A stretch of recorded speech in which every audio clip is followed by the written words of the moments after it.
Les Américains et les fantoches ont envoyé des équipes de sabotage, instruits, équipés par les Américains, etc. Et nous les avons pris. Peut-être vous avez entendu parler, n'est-ce pas, des procès. Oui. Et vous en avez pris souvent, à diverses reprises? Assez souvent.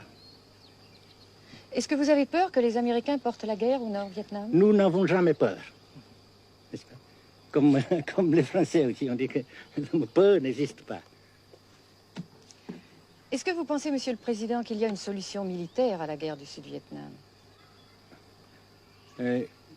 Non. Parce que vous savez que le peuple Vietnam, c'est un. Et le pays du Vietnam, c'est un.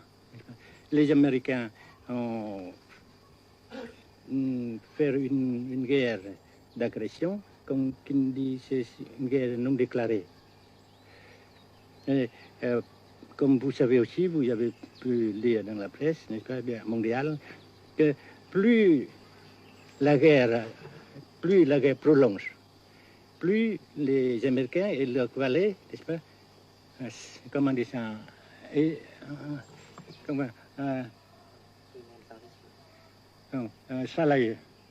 s'enliser, et plus ils supportent des échecs, comme vous savez récemment, n'est-ce pas. Par conséquent, la guerre ne peut pas durer éternellement.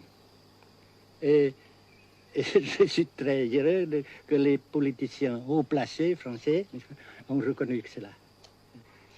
Vous pensez que le général de Gaulle pourrait en quelque sorte, à un certain moment, arbitrer le conflit? Arbitrer, qu'est-ce que vous comprenez par le mot arbitraire? Nous ne sommes pas des équipes de football. Mais au-delà des accords de Genève, si je ne me trompe, une idée du général de Gaulle est la neutralisation de tout le sud-est asiatique. Est-ce que c'est une idée qui vous semble intéressante? Comme j'ai déjà dit quelquefois, c'est une idée intéressante. Mais ça dépend encore de la volonté de ces peuples et la manière comment on procède à réaliser. C'est une grande question, n'est-ce pas? Et je ne peux pas dire que je suis d'accord. Et je ne dis pas que je ne suis pas d'accord, n'est-ce pas? Mais parce que vous dites, par exemple, fleurs. Fleurs, il y a beaucoup de sortes de fleurs. Il y a des roses, des blanches, des rouges, etc. Et il y a qui sont bons et d'autres qui ne sont pas bons. Mais on dit fleurs.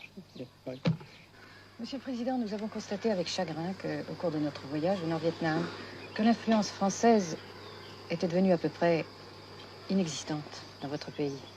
Les moins de 25 ans ne comprennent plus du tout le français. Et je me demande si, à votre idée, des rapports peuvent se rétablir tels que la France continue à jouer une sorte de rôle culturel ici. Avec la France surtout et avec tous les autres pays. Nous voulons avoir une coopération amicale, culturelle, économique, etc.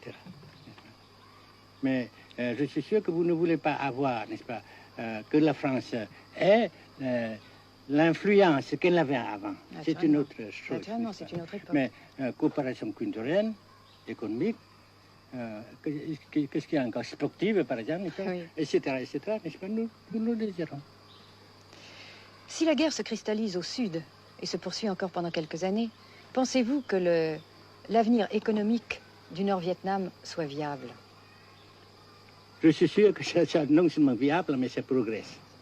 Parce que vous avez vu vous-même, vous avez constaté vous-même qu'ici, nous travaillons beaucoup, notre peuple travaille beaucoup, avec abnégation, n'est-ce pas, et avec dévouement, avec enthousiasme.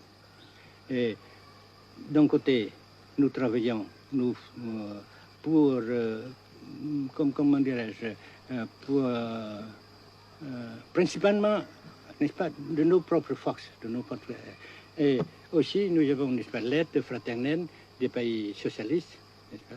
Alors, nous, puisqu'ici et après cela, n'est-ce pas, nous avons déjà réalisé des progrès.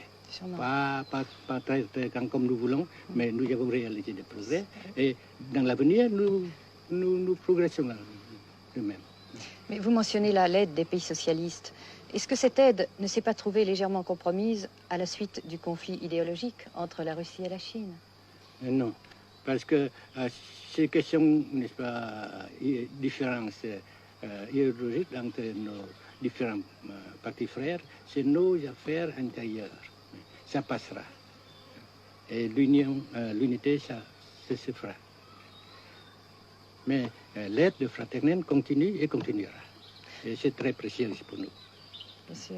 Mais certains ont l'impression chez nous, Monsieur le Président, que le Nord-Vietnam se trouve actuellement assez isolé, asphyxié même, et que politiquement, il pourra difficilement éviter de devenir une sorte de satellite de la Chine. Qu'est-ce qu'on peut répondre à cela? Jamais.